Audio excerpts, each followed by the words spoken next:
Para Seile es importante que la clase obrera no esté ausente en este acto de homenaje a los obreros, soldados y campesinos que hace 100 años llevaron a cabo la revolución socialista en Rusia.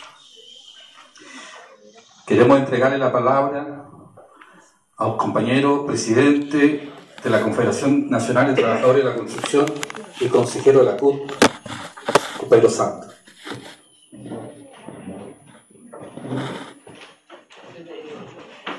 Me voy a quedar por acá nomás porque ahí hay un... y yo quiero que me vean, ¿eh? Sí.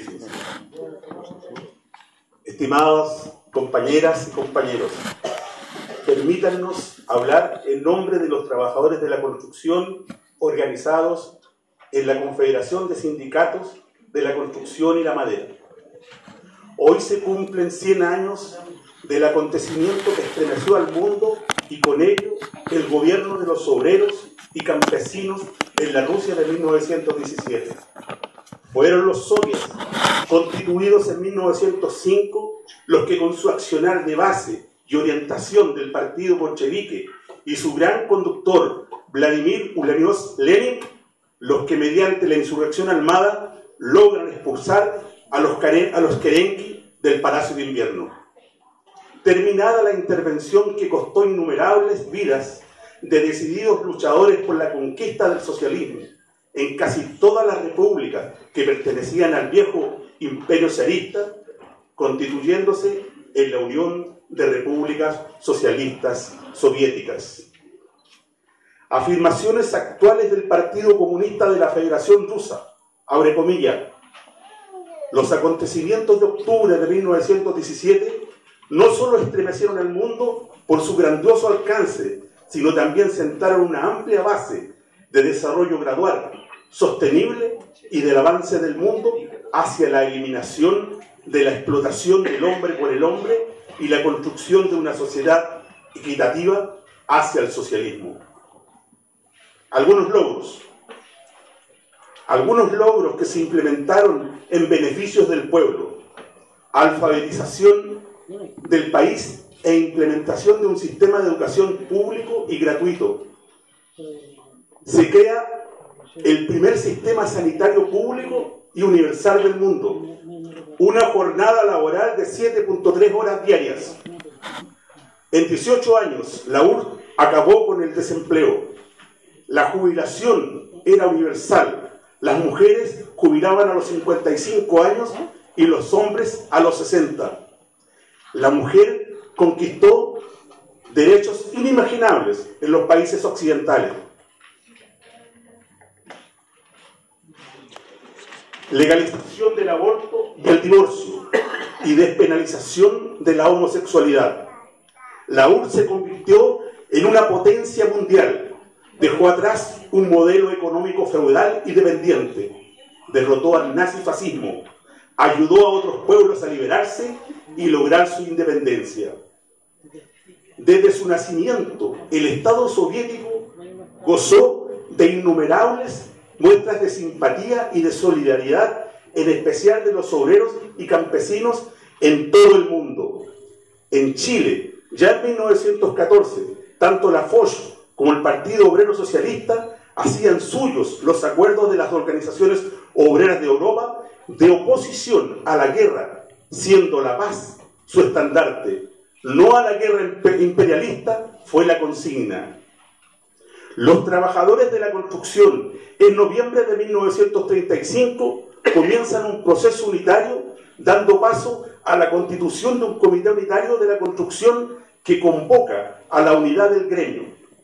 22 organizaciones participan, entre sindicatos, uniones en resistencia y delegados de obra, orientados en la Foch, la CGT y el CUP, acordando un salario mínimo, 20 pesos diarios para los maestros y 15 para los ayudantes y jornaleros, una jornada de 6 horas diarias y comités de obra en cada construcción. El Comité Unitario convocó al Congreso de la Construcción para el 7 al 9 de noviembre del 36, que llevaría a la unidad nacional del gremio, es decir, se crea la Federación Industrial de la Construcción, FIN, siendo el saludo de los constructores chilenos al cumplirse 19 años del gran acontecimiento de los obreros, campesinos y militares soviéticos. Las reivindicaciones fueron jornada semanal de 36 horas, pago de la semana corrida en caso de suspensión del trabajo por causas ajenas al trabajador, feriado de 15 días al año, aplicación de un plan de obras bajo un sistema de administración. En octubre de 1978, 7 organizaciones de orientación comunista fueron declaradas ilícitas por la dictadura. 2 de ellas, el Sindicato Provincial de la Construcción de Santiago y la Federación de la Construcción, comenzando así un proceso de discusión en el movimiento sindical, en el sentido de participar de la legislación laboral de la dictadura o seguir funcionando de hecho. Esta disyuntiva da como resultado el de realizar un congreso constituyente con fecha 7 de noviembre de 1980, que dio paso a nuestra actual Confederación Nacional de Sindicatos de la Construcción y la Madera. Hoy cumplimos 81 años de existencia, sintiéndonos orgullosos de hacer coincidir nuestra historia con la gesta de la gran revolución socialista de octubre. ¡Vivan los 100 años de la primera revolución proletaria! ¡Viva! ¡Viva el gran conductor Vladimir Ulanov Lenin! ¡Viva!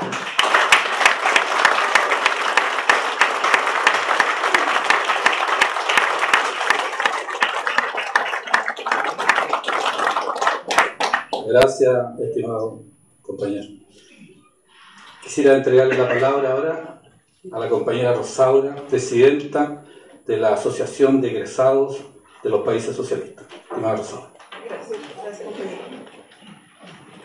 Queridos compañeros, hace unos días en nuestro país nos reunimos 350 compañeros latinoamericanos, profesionales egresados de los países socialistas. Todos los participantes de diferentes países de América Latina y algunos de otros continentes nos juntamos cada 2 años y esta vez fue para conmemorar los 100 años de la Revolución Socialista de Octubre.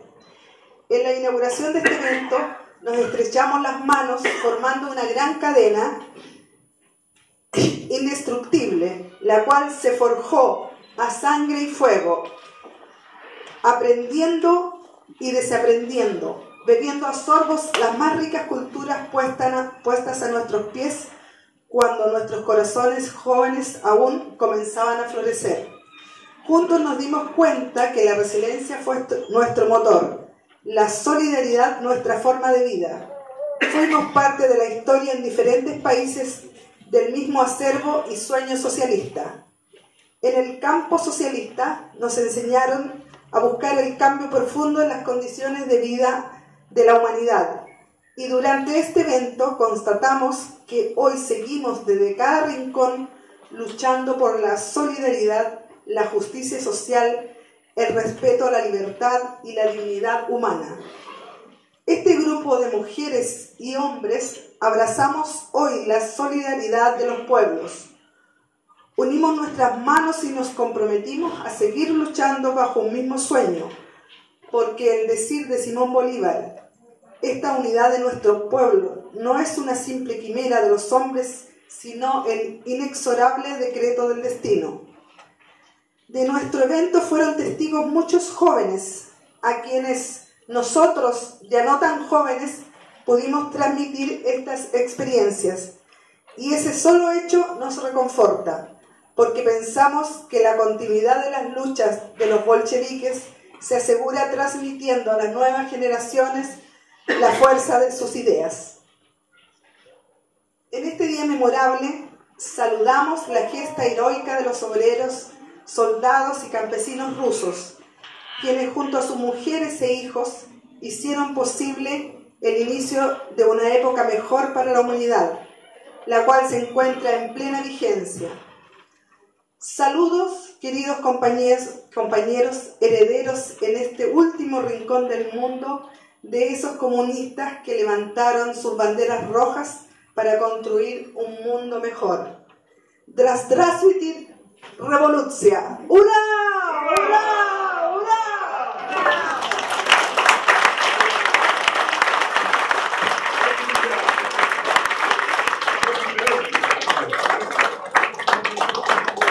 Gracias. Queremos también aprovechar esta ocasión de saludar a dos compañeros que están presentes acá. Pedro Jaime Gajardo, de los profesores.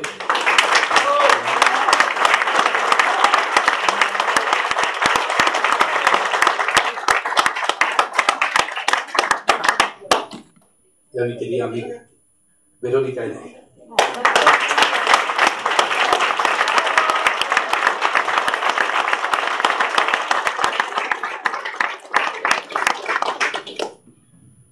A continuación, tiene la palabra y su exposición el compañero abogado de los derechos humanos y miembro del Comité Central, compañero Eduardo Contreras.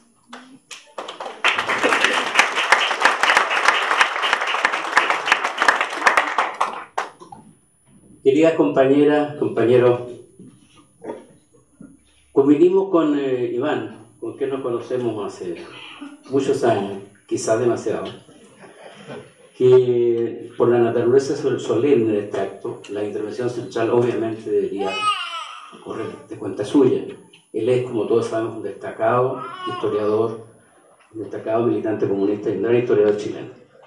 Por lo tanto, yo trataré de no leer nada, o leer muy poco, de hacer una intervención breve, quizás de comentario de lo que ha ocurrido, o señalando algunos hechos que tienen que ver con la fecha que hoy día celebramos y que son parte de nuestra experiencia personal. Porque en rigor la Revolución Rusa nos tocó de cerca siempre. Es un hecho curioso de la historia, pero sucesos que han ocurrido muy lejos de nuestra frontera han tenido repercusiones fuertes en nuestro país. Por ejemplo, si no hubiera sido por parte de nuestro exilio en Cuba, jamás hubiéramos sabido de la relación de apoyo de los liberales chilenos a la independencia de Cuba en 1910. ¿Y por qué la primera bandera cubana es la bandera chilena? Con el rojo, en el color donde va el azul, y el azul en el rojo. El papel revolucionario de Benjamín Vicuña Maquena, para nosotros era una estatua que está en la Alameda, ¿no? Era un combatiente revolucionario que trabajó clandestinamente con José Martí. Bueno, así también la primera revolución rusa fracasada, la de 1905, significó una emigración y muchos revolucionarios llegaron a vivir en el sur de América Latina. Buena parte de ellos en la zona argentina, la Patagonia, y otros también en la parte chilena. Por eso es que todavía en Magallanes, en Punta Arenas, se reconoce la presencia de descendientes de aquellos revolucionarios rusos de la fracasada revolución de 1905. Fíjense ustedes, nosotros acá, el extremo sur del mundo, colgando del mapa mundi, también en una relación humana, personal, con revolucionarios que participaron en la gesta que hoy día estamos conmemorando. Pero también es bueno destacar otro aspecto importante. Por ejemplo, algunas singularidades del proceso revolucionario que abordó Iván. Digo lo siguiente: a diferencia de otros procesos, el de la Revolución Francesa, por ejemplo, aquí juegan un papel fundamental la organización política, los partidos. Ahí está la visión de Marx, de Engels y de Lenin. El Partido Revolucionario, la organización sindical y la prensa. Son tres elementos fundamentales que están presentes en la Revolución Soviética, que no estuvieron en revoluciones de otra naturaleza en el pasado histórico mundial. Y de eso debe, como se ha dicho aquí también esta noche, el propio Luis Emilio Recabarren. Recabarren reconoció a algunos de los revolucionarios rusos de 1905 y no tiene nada extraño que él haya participado también en la fundación del Partido Comunista Argentino. Pero también tenemos muchas otras aproximaciones. La importancia que Recabarren le dio al partido de la clase obrera, a la prensa obrera y a la organización sindical tiene que ver también con este legado que viene de la Revolución Soviética. Sin embargo, compañero, el tiempo pasa. La historia va cambiando. Y si bien es cierto la importancia y la influencia de la Revolución Rusa es trascendental, en mi opinión personal, creo que la revolución más trascendente de toda la historia de la humanidad, porque altera todo, para bien. Sin embargo, hubo un fenómeno que también tenemos que conversar en esta breve exposición. Desde el punto de vista positivo, tampoco quiero olvidar, aparte de la función del partido, la función de los sindicatos, la función de la prensa, la influencia de la cultura como un elemento revolucionario, ¿no? La presencia del arte, la fuerza que tuvo con la Revolución Rusa, el desarrollo de la cultura, la inteligencia de la literatura, de la novela y de la pintura, se refleja inmediatamente en América Latina y también en Chile. José Clemente Orozco, David Alfaro Siqueiro, Diego Rivera, tal vez no hubieran tenido la misma fuerza si no hubieran tenido este apoyo fundamental y este ejemplo que les venía del muralismo que empieza también a surgir allá en la Rusia, en la vieja Rusia zarista. Por eso digo, la relación es tan importante y tan estrecha. Quiero contar además algunas experiencias personales brevísimas. Durante el exilio, en mi caso fueron 15 años de exilio, viví fundamentalmente en Cuba y en México, pero también permanecí meses en otros países, la República Democrática Alemana y también en Moscú, en la Unión Soviética. Si bien en este último caso fue mucho más de paso, porque era básicamente las reuniones que se hacían allí con compañeros del interior o reuniones del Comité Central. Pero algunas observaciones que tienen que ver con nuestra visión de qué pasaba por allá durante la vigencia del socialismo. Primero quiero dejar constancia de que viví la experiencia. En esta sala está un compañero que me acompañó por las calles de Moscú a visitar muchos lugares, así que sabe que no estoy mintiendo. Una sensación de bienestar general en la población rusa. Habíamos hecho amigos en Cuba, en México, teníamos sus direcciones, nos invitaron a sus casas gente de distinta extracción social, obreros, pintores, músicos, y vimos que tenían un muy buen nivel de vida. Estoy hablando de los años 80. Sin embargo, también vivimos una experiencia muy divertida con un compañero del partido que se llama José Is, que entiendo que vive en Estados Unidos todavía. Entiendo. Bueno, con Pepe fuimos invitados una noche al Teatro Bolshoi. Imagínense para gente que, como nosotros no teníamos una gran experiencia, estábamos en un país de la clase obrera, los trabajadores, ¿cómo iremos vestidos? Era una función de gala en los Bolshoi, porque se estrenaba, no sé qué hora.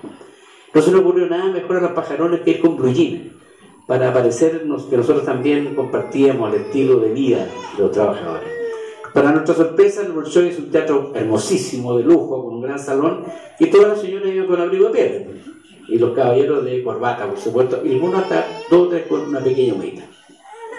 Otra cosa que me impresionó de esas estadas por allá, un espíritu conservador, a pesar de toda la evolución socialista y los cambios del espíritu conservador en las relaciones personales, humanas y familiares. Había un compañero que era el encargado de esperarnos en el aeropuerto y de traducir, un compañero, no me recuerdo hasta el nombre, pero como a veces los aviones se retrasaban mucho en los aeropuertos, teníamos horas para conversar con él. Él era un militante destacado del partido, supongo que vinculado a otros organismos del partido soviético, que cuidaba compañeros de nuestro partido. Y un día me empezó a contar, al calor de un vodka, de que él estaba distanciado de su padre, pese a que su padre era héroe de la Gran Guerra Pacha. Es decir, el hijo de un héroe del socialismo estaba enojado. ¿Y por qué estaba enojado con su padre? Porque su padre se había divorciado, su madre se había ido con otra. Yo le digo a un chileno en los años 80, que todavía en los medios conservadores, eso a mí me chocó de una manera impresionante, como pensé que me bromeaba. Terminamos peleados. Y yo le dije que un comunista soviético no podía tener una idea tan conservadora, tan reaccionaria, que pensara bien lo que estaba haciendo, sino la próxima simplemente no íbamos a hablar. Bueno, eran 2 botellas las que habían transcurrido.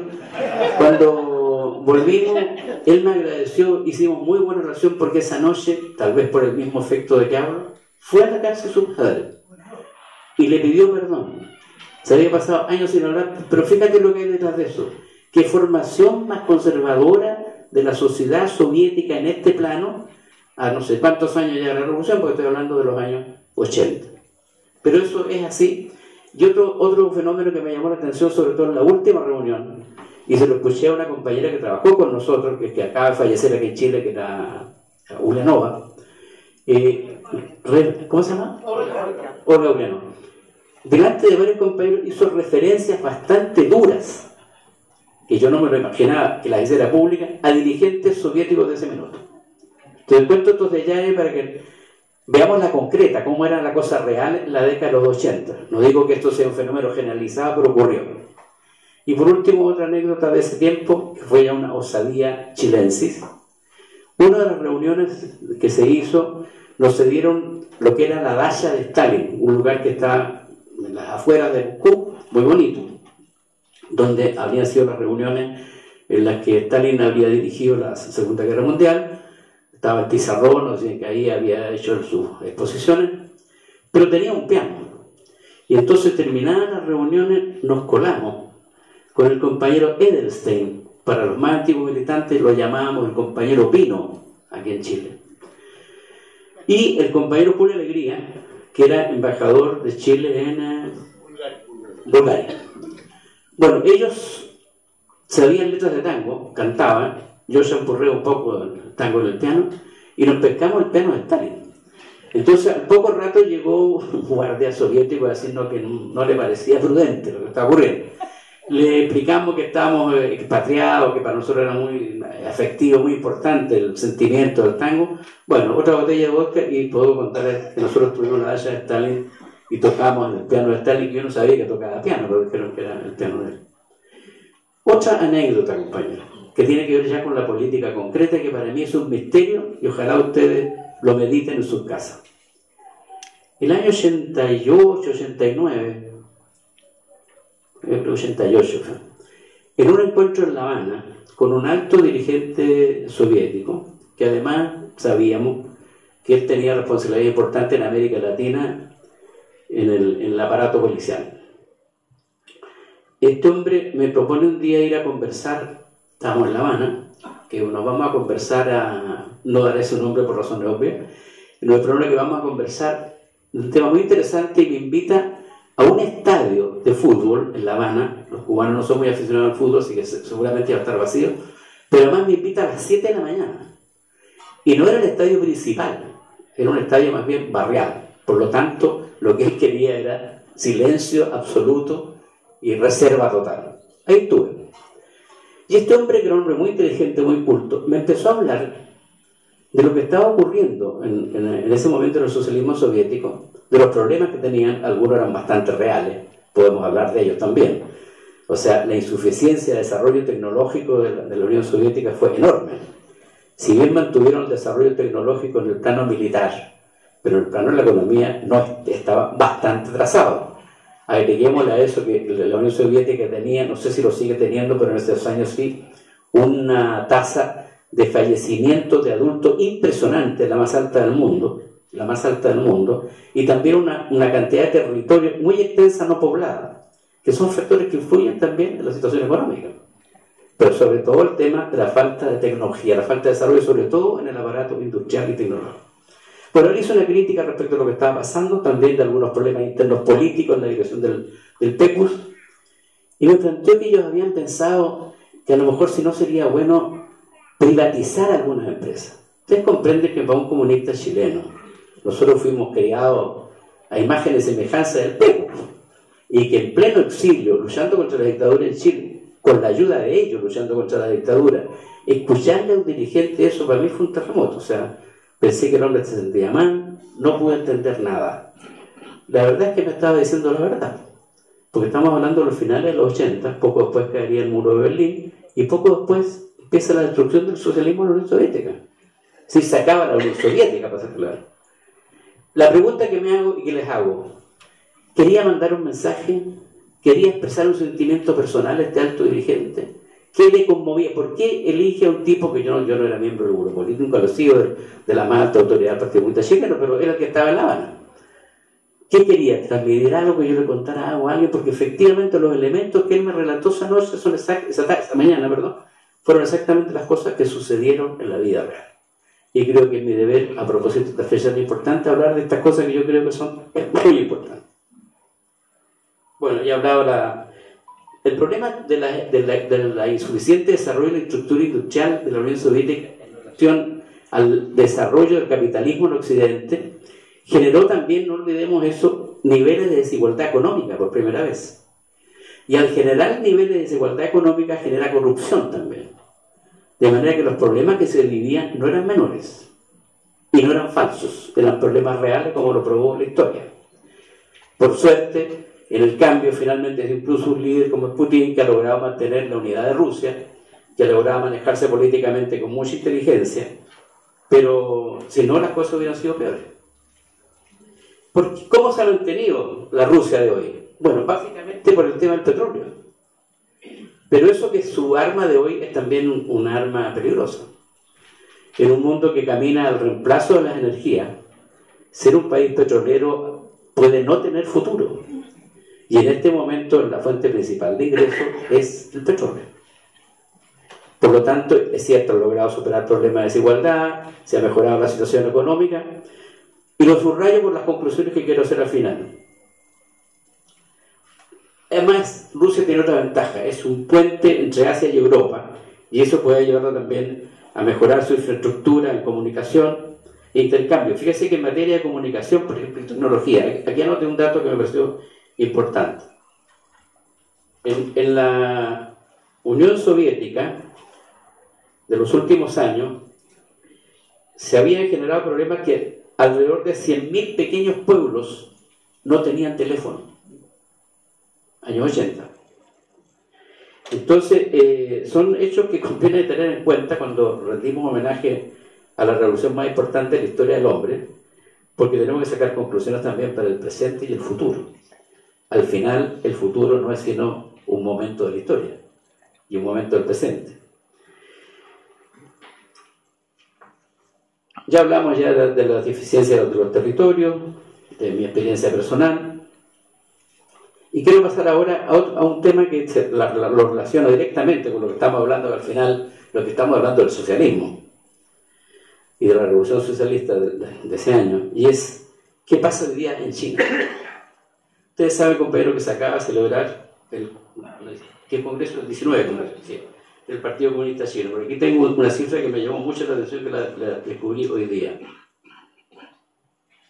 Y es que al Congreso del Partido Comunista Chino, celebrado en Beijing entre el 18 y el 24 de octubre, concurrieron, fíjese bien, 1.800 periodistas. 1.800 periodistas. Es decir, la visión que hoy día hay de lo que está ocurriendo en China es extraordinariamente importante también para nosotros. Para nosotros, que nos hemos sentido siempre mucho más lejanos de China que de la URSS. China tuvo una actitud al golpe impresentable. Ustedes recuerdan perfectamente lo que ocurrió con una China que apoyó a Pinochet, que no dio refugio a los chilenos, etc. Pero eso es un dato. Pero veamos lo que ocurre ahora.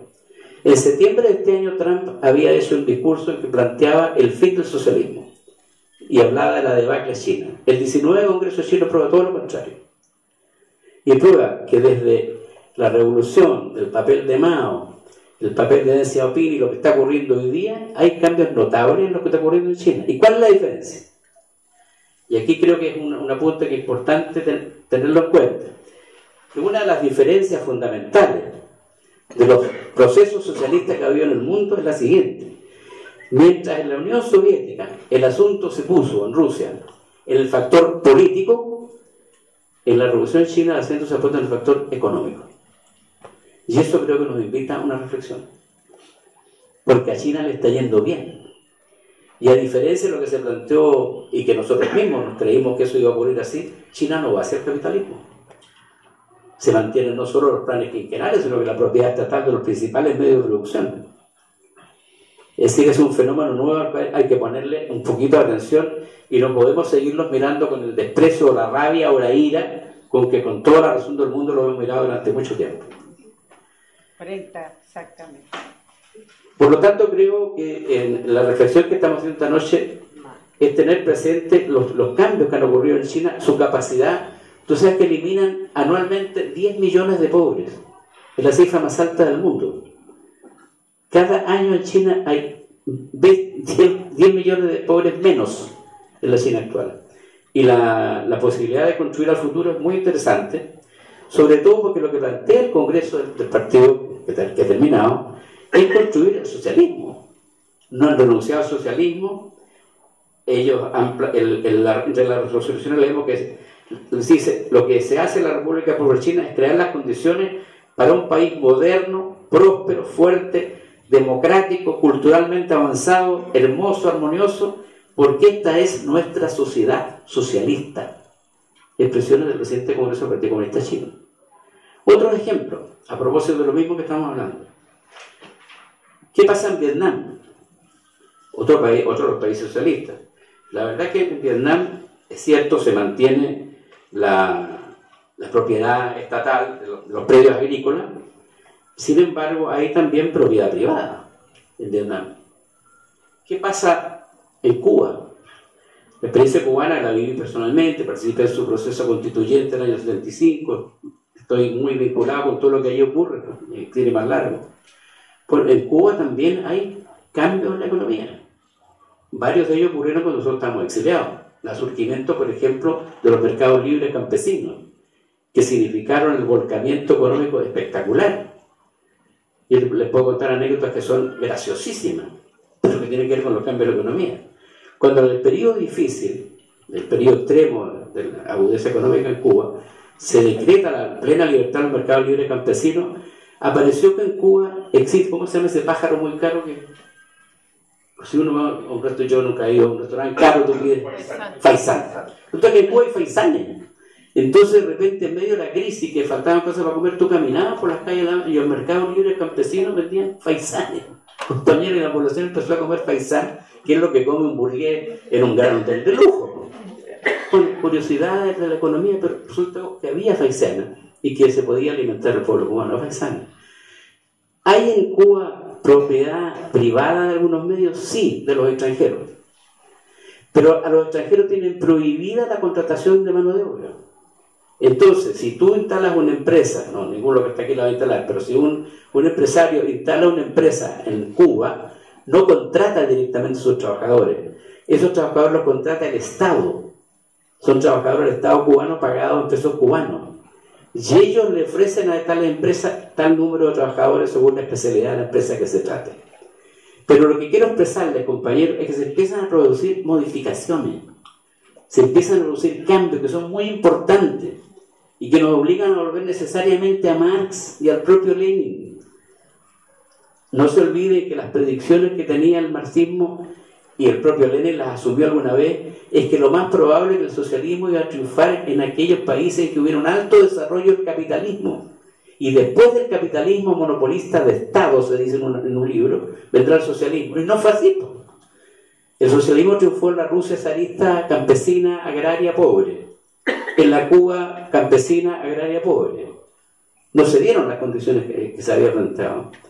Es que habrá que introducir esos cambios. ¿Y qué está pasando en Chile, compañeros, para ir concluyendo todos esos comentarios? ¿Es la misma clase obrera que nosotros conocimos de niños? En absoluto. ¿Hay la misma conciencia social que conocimos de niños? Pregúntenle a Jaime. Jaime Gajardo hizo planteamientos absolutamente adecuados para el magisterio. Y quienes algo entendíamos lo compartimos. El propio gremio no estuvo de acuerdo. Esas son cosas sorprendentes, pero no lo lee, no lo cree, pero es así. Eso tiene que ver con un cambio en la conciencia social. Y en la medida que aumenta en el mundo la tecnología, la automatización, la robótica, los autos eléctricos del futuro, ¿dónde va a estar la clase obrera? Va a disminuir a lo menos. ¿Y los campesinos? Entonces, compañeros, tenemos que ir pensando cómo somos. Y esta es la conclusión. Herederos legítimos y continuadores honestos de la gran revolución socialista de octubre del 17. Y eso requiere, en nuestra opinión, profunda seriedad y profundo estudio. Conocer muy bien el país y el mundo en que estamos viviendo. ¿Cuáles son las fuerzas productivas en Chile? ¿Cuáles son las capacidades? Y sobre todo, cómo fortalecemos la organización política de los trabajadores del partido de clase. No podemos seguir en la situación que nos encontramos.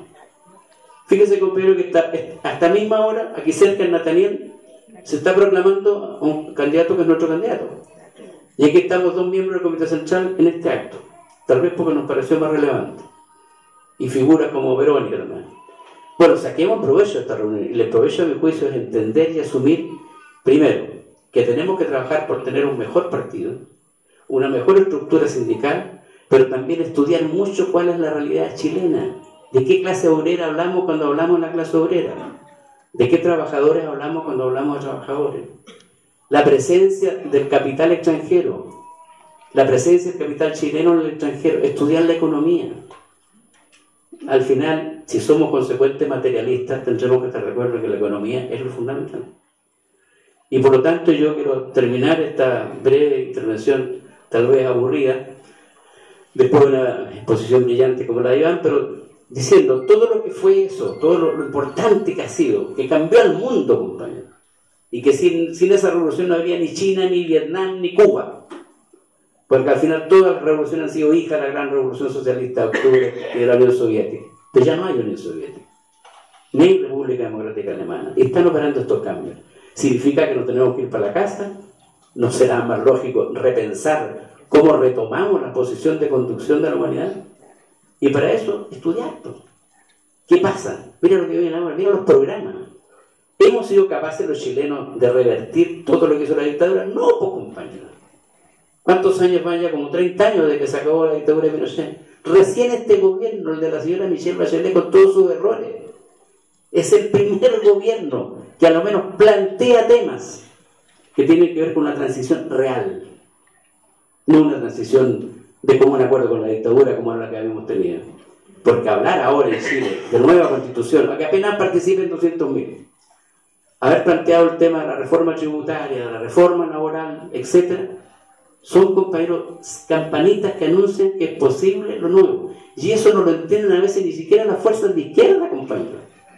Da pena ver a los compañeros del Frente Amplio, por lo cual siento el mayor de los respetos, hablando contra Cuba, contra Venezuela, y no entendiendo la importancia que tiene la nueva constitución, la educación. Bueno, sé que al final lo van a hacer. Sé que finalmente tendrán que entender que no hay otro camino.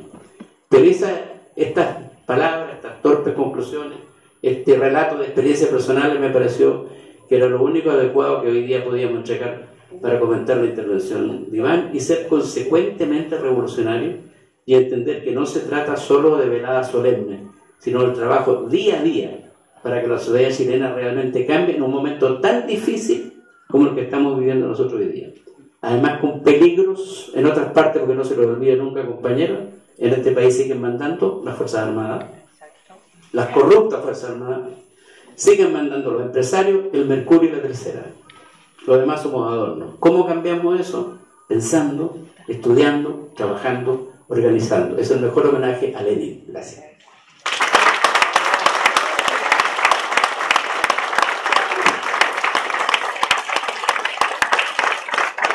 Gracias. Muchas gracias, compañero. Quiero agradecer a todos los compañeros su intervención y quisiera invitar a todos los presentes a entonar la canción de los trabajadores del mundo, la internacional.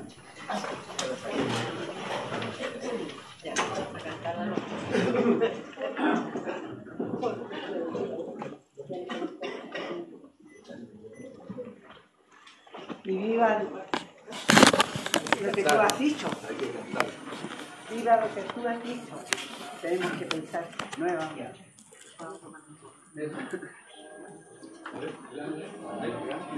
Ahí viene.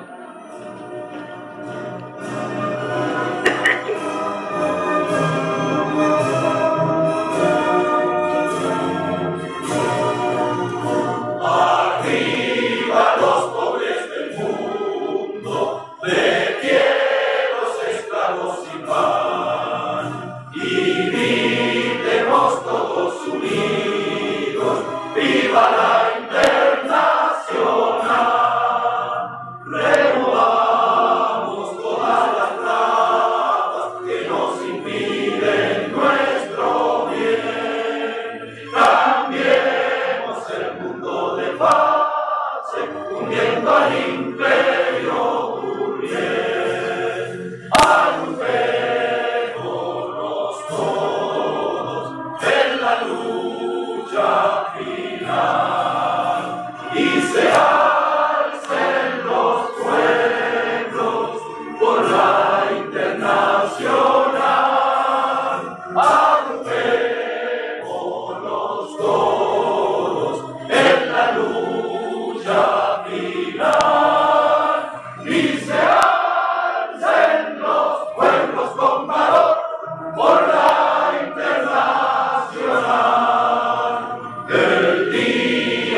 alcancé.